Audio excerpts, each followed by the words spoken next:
Good morning, sunshines. Welcome to Stagecraft. Yay! Hopefully you've got your syllabus. It has the name of the book. Again, the book has an excellent glossary in it. And of course, we'll have assignments that has readings that will be there if it's not possible for you to get a book or at least share a book. It's not required necessarily, but it is helpful in the sense that it does have a nice way to study for the exams. If there's or if you can get together with a couple of friends and get a book and just share it, that'd be awesome. But it is an essential.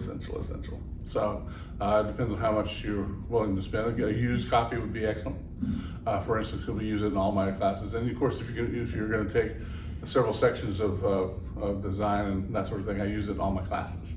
So it's the same book.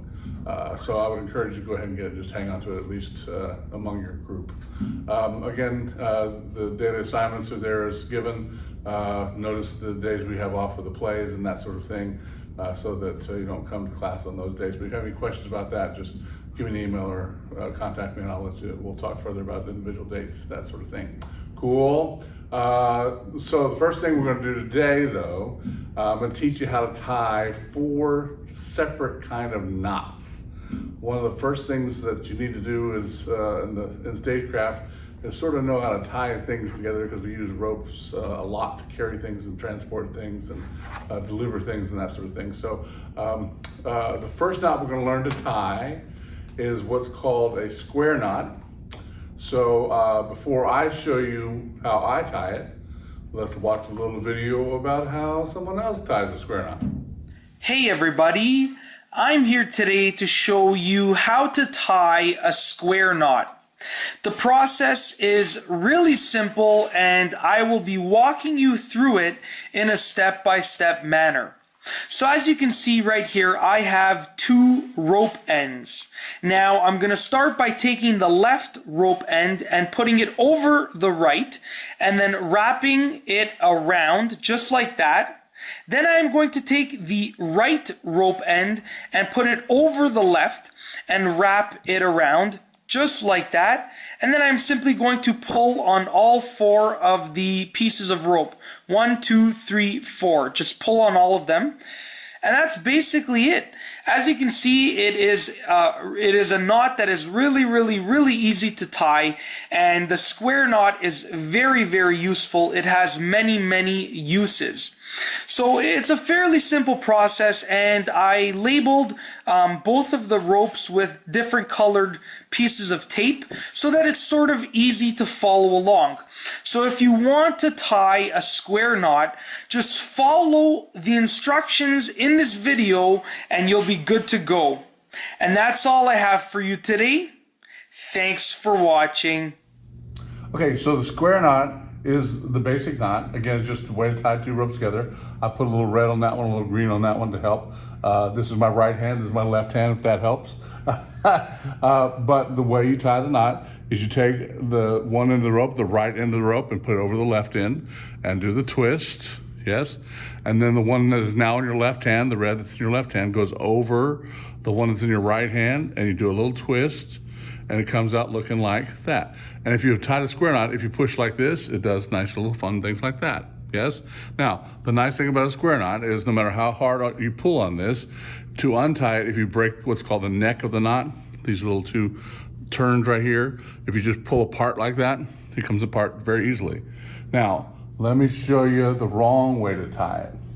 If you go right over left, is the right way to start, right over left, and turn it. And then instead of doing left over right, if you do right over left again and turn it, you will have something that's called a granny knot. Now, you can see that you can't do the nice little pushy thingy on the end. And the other thing is that as you pull it, I'm not going to pull it because it will bind very much on itself, and it is very difficult to untie. You may have tied your shoes in that manner before. So the correct way, again, to tie the square knot, this is my right hand, this is my left hand, right over left, turn, then left over right, and turn. Yes, there's your nice square knot, right? So that's a square knot. Cool. All right, the next knot I'm going to show you how to tie is what I call the money knot. because this knot will make you a lot of money someday if you're ever working as a rigger in the theater. It is called a bowline, yes? Now, I'm gonna tell you a little story. A bowline has a little story that goes along with it. First of all, a bowline is always on one knot. This is the live end. The green end is live. It's living. It's live. Yay. In other words, it goes somewhere. It goes up to the ceiling. It goes up to somewhere else. And then somebody's going to drop you the dead end, the end of the rope that has nothing on it. So you have the live end up here. And so you're going to take this rope and turn and make a little circle in it. Now, it's important that the circle go in front of the other rope. Now, for the story's purposes, we're gonna make this a rabbit hole, and we're gonna make this a tree. So when you make a rabbit hole, you make it in front of the tree, and then this end is now gonna become a little bunny, little rabbit, little bunny foo-foo. Little bunny foo-foo's in its hole, and it comes out of its hole, it runs around the tree, because that's what rabbits do, and it comes back in the hole, and it has created, so we've got the hole, we got the tree, you got the bunny going around the tree and back in the hole, yes? And that creates a knot, you pull it right there.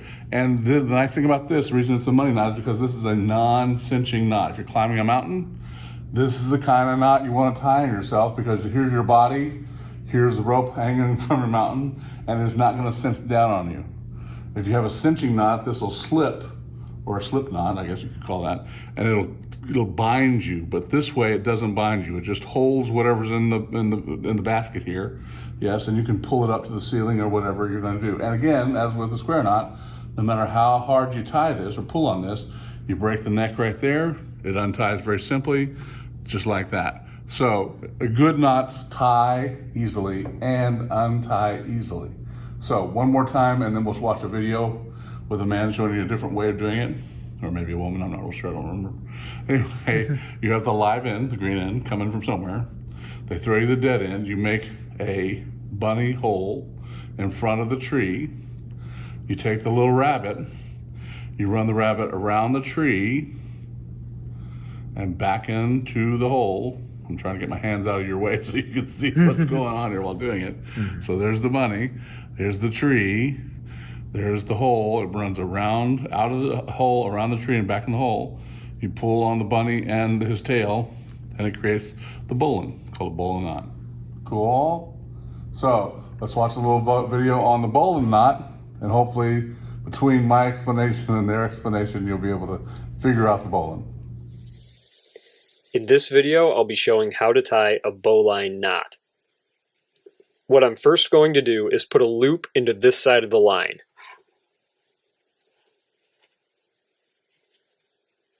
Now taking this end of the line, I'm going to go underneath and through this loop, and then around this side of the rope and back through the hole.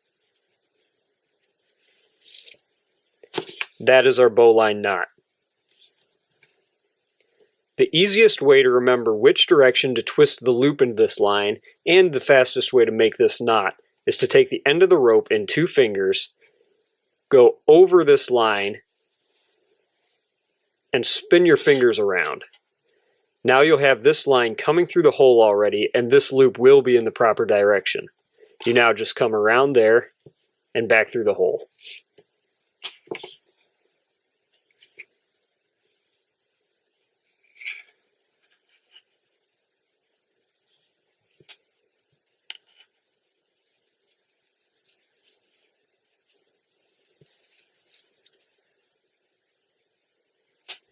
So, hopefully that makes some sense. The third knot, I'm not trying to get you too many knots too quick. We've tied the square knot, right over left, left over right, done. We tied the bowline knot, the bunny rabbit going around the tree. The next knot is what we're going to call a clove hitch, clove knot with a hitch. And this is a cinching knot, as opposed to a bowline, which doesn't cinch down. The purpose of a clove hitch is to grab a hold of something. It's used in logging. It's used to carry pipes up the ceiling, that sort of thing. So I'm going to use my finger as an example of a pipe. I'm going to throw the rope over the top of the pipe, throw it over the top, and then I'm going to come up and create an X. So there's my X. Just came around the pipe, made an X. And then I'm going to take my tail, and I'm going to stick it right in between the full extend to the X. So I'm gonna go straight through the X. There's the X. There's my tail coming straight through the X. Hopefully you can see that. And then I'm gonna pull on my tail, and it will cinch down on my finger. Matter of fact, my fingers are about to start turning red because I can see, and I'm sure you can see it. It's cut the blood circulation off. That is a cinching knot. Now, you don't necessarily need this hitch on it, but sometimes just because it's nice just to have it, it's nice just to put a little turn at the end so this rope doesn't slip back through. But the clove is the wraparound, the hitch is the little tie on the end. And again, it's used to bring pipes up or raise things up. Again, you can see my finger has turned very red on this end because it is tight on my finger. Yeah, so I'm not gonna leave it on there much longer. But again, the nice thing about it is when you're done with it, no matter how tight you pulled on it, you just wiggle it off and it comes right like that. Yes? So that is a clove hitch. One more time for me and then I'll show you a video. You throw, if this is a pipe or whatever you're lifting up, a log, whatever, you throw it over the top, you create an X. And again, this time it doesn't matter whether you create the X this way or create the X the other way, just create an X. And then go back through and pull the tail through just like that. I've gone completely underneath the X, yes? And then we'll pull that end and pull this in, and when I pull both of them and slide them together there, that creates my clove, and then my hitch. There's a little turn right at the end. I tried not to pull it too tight so my finger doesn't bleed to death. Or if you have, matter of fact, if you ever have a cut finger, this might be a good way to make this Right. keep it from bleeding to death. But that is a clove hitch. Yes? Here's a little video on the clove hitch. Hi everybody, I'm Lee of seejanedrill, and today I'm going to show you how to tie what's called a clove hitch. Now, a clove hitch is a good all-purpose hitch. You want to tie it to a rounded pole. You don't want to tie it to a square post because it has a tendency to work its way loose. So I'm going to start, I'm going to go very slow for you. You want to take the working end, that's this, and we're going to come up underneath the post. And I'm going to pull the rope around to the left-hand side. Pulling the rope around to the left-hand side of this piece of rope here. Now I'm going to take this piece of rope and I'm just going to wrap it around the post. And I'm going to come underneath until we have our rope with a diagonal cross. Next, I want to take the rope and I want to feed it underneath that diagonal line. And then I'm just going to pull. And that's how you tie a clove hitch.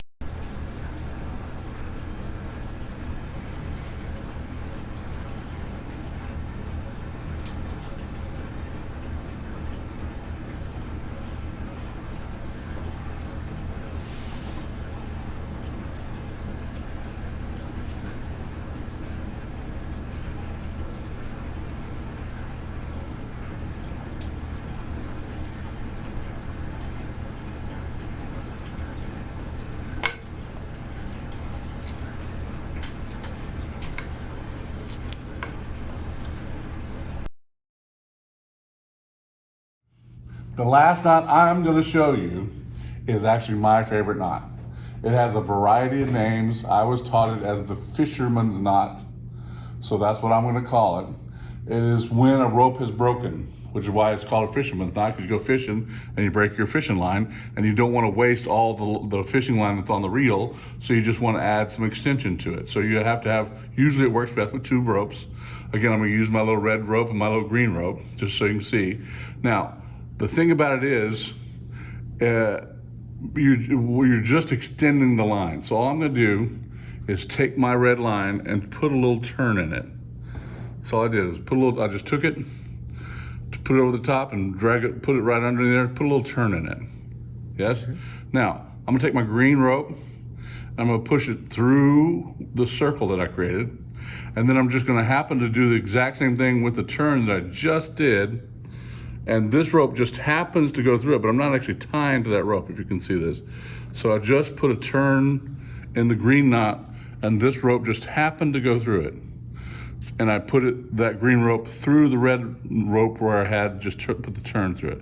So then I'm going to pull the red closed, pull the green closed, and then when I pull on either side of them, they're going to keep from slipping through them. And now instead of having two ropes that are 5 feet long, we've got one rope that's 10 foot long, right? And you can do as many of those as you want. But that's called a fisherman's knot. And again, the nice thing about a fisherman's knot, no matter how hard you pulled, how many fish you pulled in, or how much you've wrapped your truck in it to untie it, you pull it apart like that, and then you break the neck of it right here, and it pulls right out. As a matter of fact, you only have to untie one side because then it just slips right out. And then you have the other side that you can untie. Yes? So I'm gonna show you one more time for me, and then we'll watch a little video. But all I'm gonna do is just tie a little end to my knot that I had in my fishing reel. Here's my fishing reel. And I just broke my line. Darn it, I caught a good fish, but the line broke. So now I'm gonna take my new fishing line and I'm gonna run it through the little hole there that I've created, some distance, doesn't matter how far. And then I'm gonna do another turn in just the green rope, that I'm just gonna do a turn in the green rope, but this one just happens to go through it, right? And so I pull it there and pull down there. And then I pull on the green, pull on the red, and when I pull the two of them together, voila, fisherman's knot. Cool? All right, here's a little video about the fisherman's knot that maybe will help you understand it if you don't understand the way I did it. Hey everybody, I'm here today to show you how to tie a fisherman's knot. So you are going to start off with a length of rope, and we only need the ends of this piece of rope. So I am actually going to get rid of all this and bring it off of the camera's view and just show you the ends. So now you are going to start off with one end in your left hand and one end in your right hand. The next step is to take the end in your left hand and cross it over top of the end in your right hand. And then take that same end that is now on the right hand side and bring it behind the other piece of rope, under and up, just like that. So I'm going to do that again, behind, under and up, like that. Then take this end that we are currently working with and get it behind the loop and through the loop, and just pull it to tighten it, just like that. And that is the first half of the fisherman's knot. And now you'll notice that you can sort of move this piece within the knot, just like that. So get some slack, about this much slack, and then take this end now that is on the left-hand side and bring it behind the other piece of rope and up, like that. So I'll just do it one more time. You're going to take it and bring it behind and up, just like that. So behind to the front and up, and then take the end that we are currently working with and just bring it through the loop from behind the loop to the front. So through the loop like that, and then pull it to tighten it. And now all that we have to do to finish tying this fisherman's knot is pull on these ends to bring the knots closer together.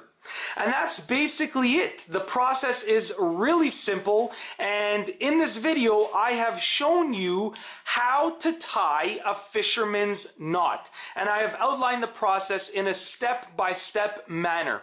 So if you want to know how to tie a fisherman's knot and you follow the steps in this video, you will definitely be able to tie one. And that's all I have for you today. Thanks for watching. Great. So, again, I call that the fisherman's knot. Some people call it the water knot, some people call it the English knot, some people call it the lover's knot. I'm not sure where any of those other things come from. I know from fishing that it's very helpful when you break your fishing line, so that's why I use it. But it is very helpful in theater if you have a rope that's not quite long enough, or if you've broken a rope that you need to extend. It's very quick just to, and again, it does work with ropes that are not the same width or the same diameter. There shouldn't be enormous differences between the two ropes or the two pieces of string, whatever you're tying together. But you can tie a piece of string around a rope and it'll work, yes? So that's another nice thing about that particular knot, yes? All right, the other thing we're gonna talk about today is the Material Safety Data Sheet, MSDS, Material Safety Data Sheet. Let me tell you a little bit about what it is, and then I'll tell you about what the project is. The project, first of all, is not due till the 18th of April, so you have forever, well, 3 months, to get this done. And the reason you do is because a material safety data sheet is required by the government for any product that a company makes that is meant to be consumed by the human body, or it could be consumed. For instance, bleach is not intended to be consumed, but it's because it's a liquid, it can be. And so that company is required to produce a material safety data sheet, so if somebody swallows the bleach, you know what actions to take to either force them to vomit, or give them a glass of water, or give them a glass of milk, or what the freezing temperature of the stuff is, how to store it. All those things are in a material safety data sheet. Again, some things require a lot different storage temperatures in order to not explode. That's important. Some things require different treatments if you swallow it by accident, or if you get it on your skin. Yes, and so that's what the purpose of a material safety data sheet is. Before I talk a little bit about them, here's a little video discussing what a material safety data sheet is and how it's used. Hi, this is Bob Kilner again with the 7th video in my YouTube video series, which is going to discuss how to read a material safety data sheet, or MSDS sheet. So first thing we need to know is what an MSDS sheet is. All chemicals are required to have an MSDS sheet made up for them. An MSDS sheet contains various properties of the substance, including physical data and safety information. Now, one of the big things in Ohio, where I'm from, is what is known as Jared's Law. Jared's Law is named after a kid named Jared who was tragically killed in an accident in their cafeteria, where a cafeteria table that folds up fell on him and killed him. Now, all of a sudden, they passed several different measures, and Jared's Law, the actual booklet for it's probably about 10 pages thick of different requirements. We're not allowed to have any liquids in our classroom anymore unless they have an MSDS sheet. So a lot of teachers that used hand sanitizer and even soap, things like that, we have to have MSDS sheets for them now, explaining their hazards and reactivity and things like that.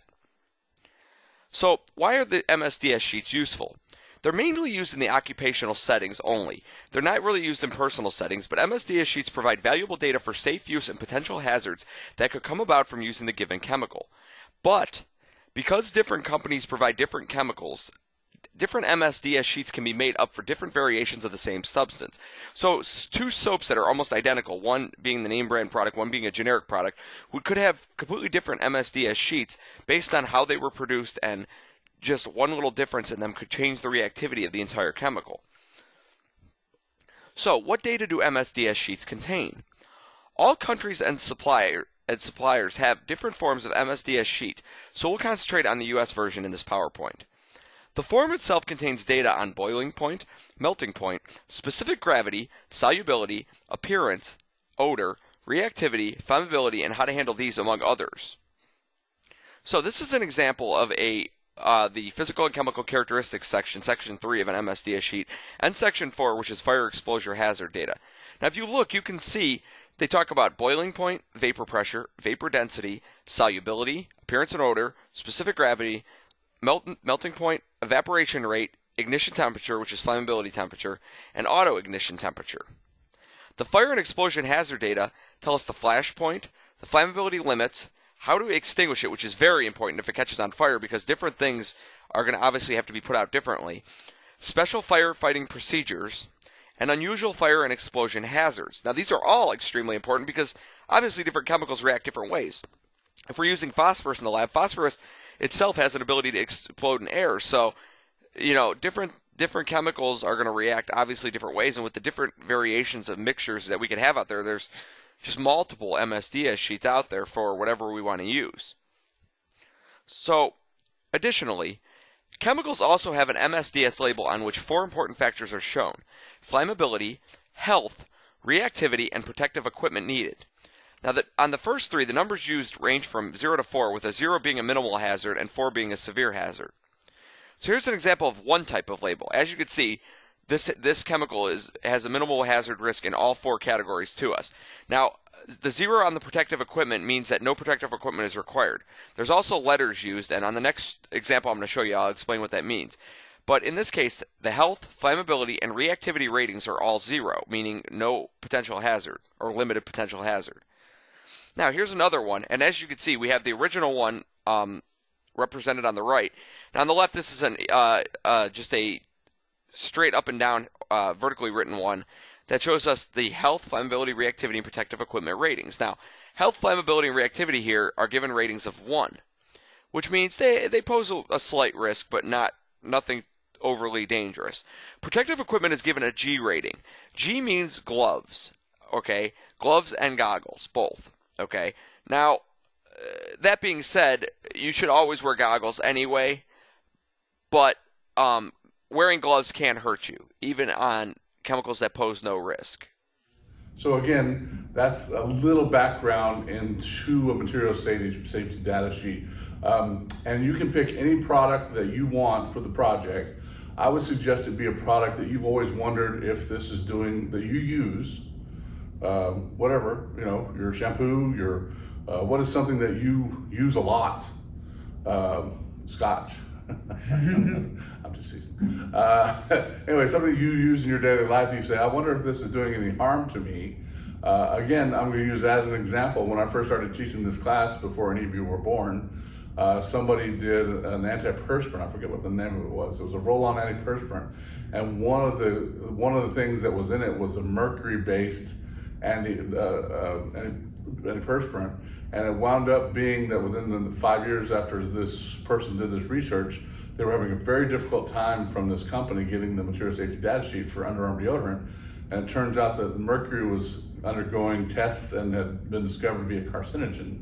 And so that's why it was so difficult for this person to receive the material safety data sheet from this company. So you may, first of all, before I get into the material safety data sheet, if the product you're using, let's say, let me use cigarettes as an example. Not that any of you smoke or should smoke. But my guess is if you do try and get a material safety data sheet, while you will eventually get one, it will take some time. They will put you through every hoop possible. They will put you on hold for hours. They will give you fake names, fake numbers, fake addresses. Oh, you've got to do this, that. Call this lawyer, call that lawyer. Eventually, in other words, they'll make you jump over a lot of fences because they want to make sure you really, really, really want a material safety data sheet. Because guess what? Smoking causes cancer. And so they have produced and do produce a product that is unsafe to the public, and have lost many lawsuits based on that fact. Yes, and so you will be contacted by lawyers before you're given one, all that sort of stuff. But there is a list called the GRAS list. It stands for GRAS, the generally recognized as safe list. But for instance, peanuts are on the GRAS list. And if you are allergic to nuts, obviously, it is not generally safe for you if that is in the product. Yes, so even though it may be on the generally recognized as safe list, there may be ingredients in it that will be harmful to a particular person. I mean, if you have a wheat allergy, that sort of stuff, you can't have to have gluten-free food, that sort of thing. Those sort of the things you're going to find out on a material safety data sheet. First of all, material safety data sheets in the top right corner are going to have just a quick guide. It's a little diamond-shaped color code that has white, yellow, red, and blue areas. Let's see, I want to get it wrong, so let me read it here. The blue area is for health, the red for fire, the yellow for reactivity, for that sort of thing, and then personal white is the personal health protection. And each there's a number from 0 to 6. The higher the number, the more reactive it is, or more dangerous it is, or the more, for instance, if you have something that is 6 in fire, it is extremely flammable. Yes, you have to have in a particular case, and you have to carry it in a particular case. If you have something that's a 6 in radioactivity, it will cause you to have cancer if you don't wear protective clothing, all that sort of stuff. But that's just one of those things, a quick guide, so you don't have to read the whole material safety data sheet to tell you this product is dangerous in this area. And if you have 4 zeros, the material safety data sheet is going to tell you it's safe in all regards. Yes, but then it'll list the ingredients again, because exact recipes are protected by copyright. The rule is that you just have to list all the ingredients from the most common ingredient to the least common ingredient.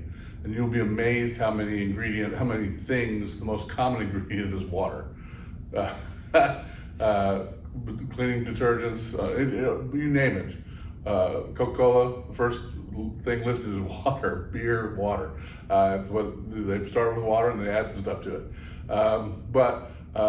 Again, water is probably, again, depending on where it's from and who's made it, it's generally recognized as safe, but there may be something in the water that causes an allergic reaction by you. So that may be a personal thing. But then you list the ingredients from the highest percentage of the unit to the least percentage in the unit. But you don't tell exactly how many tablespoons or teaspoons or what exact percentage is included in the material. And then it will go through and it'll tell you things like freezing temperature, like boiling point.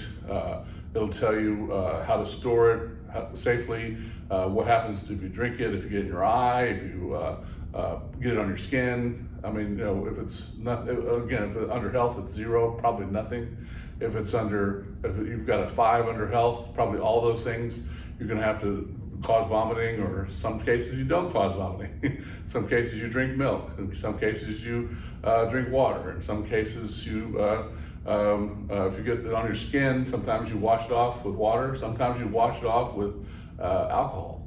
So again, you have to make sure that you're not exacerbating the problem by spilling something on your skin, and then if you wash it with water, causing a chemical reaction, which actually burns further into your skin. So I generally have a material safety data sheet on file for all the materials that we use in the shop. But the project for you is just to find an interesting material for you to apply for a material safety data sheet. Again, if you want to go by like Granger Supply is locally here in town on Eastern Boulevard, they have a lot of chemicals that they sell, and so you can just go by and ask them and they'll give you one. A lot of places you just go on the website and it'll say something under judiciary or something under safety, that sort of thing. They'll have a link to a material safety data sheet. You just click it and print it. But again, that's generally because what they have doesn't cause harm to people. But let's say you're buying a Hershey's almond bar and you have a nut allergy. Well, just because 99% of people are not allergic to it doesn't mean that you don't have that reaction to the almonds in it. Yes, and so you may discover that you have a nut allergy, etc. And so it'll tell you how to react to it and what to take. Once you receive that material safety data sheet, the rest of the project itself is to write just a one-page review to tell me what if anything is dangerous about the product, and what if anything you should do if something happens that shouldn't happen, like you spill it on yourself, or you drink it, or you ingest it somehow. Yes, you get it in your eyes, that sort of thing. If it's all safe, then don't worry about it. Just say everything's safe in this product. Yes, that's the project though. Yes, so between now and the 18th, find yourself a product, find yourself a material safety data sheet for that product, and then write a little review sheet. And if you don't actually get a material safety data sheet, you can just write me a chain of events. I called on this date and talked to Sally, the secretary, and Sally, the secretary, told me to talk to Sherry, the lawyer, and Sherry, the lawyer, told you to talk to Leon, the head janitor, and whatever the process is that you took to get your material safety data sheet. And if you don't get it, then that way I can call and say, hey, listen, we've been trying to get a material safety data sheet for a couple months, and these are the people we talked to and the sequence we've gone through. Because again, the government says that they're required by law to provide the public with these material safety data sheets. Cool? All right, that's the project for today. We'll see you on the next class period. Yay!